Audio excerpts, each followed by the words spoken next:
Hello everyone. In today's video, I'll be teaching you how to import Excel file to MySQL workbench.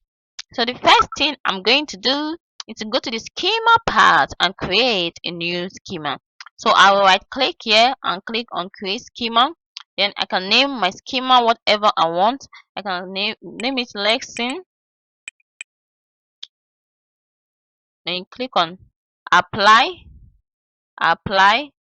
finish. So from the schema part you can see that we have created a new schema, which is lesson. So I'm going to click on a small arrow here and I'll click on tables.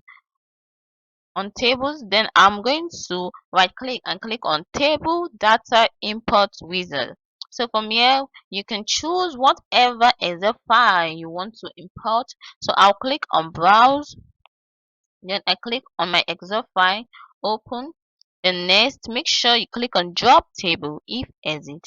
So you just have to start clicking on next till you get to the ending, finish. So now I can refresh this for us to see our exact table. So from here you can see that there's not a small arrow at the side of the table. So I'll click on it. You can see the table we now imported. That is our Excel file. So I can click on this part here to show our table. So that is that for it, guys. Please, guys, I want you guys to please subscribe to my channel. Thank you, because I'll be dropping more tips on Excel and other parts of data analysis. Bye, guys.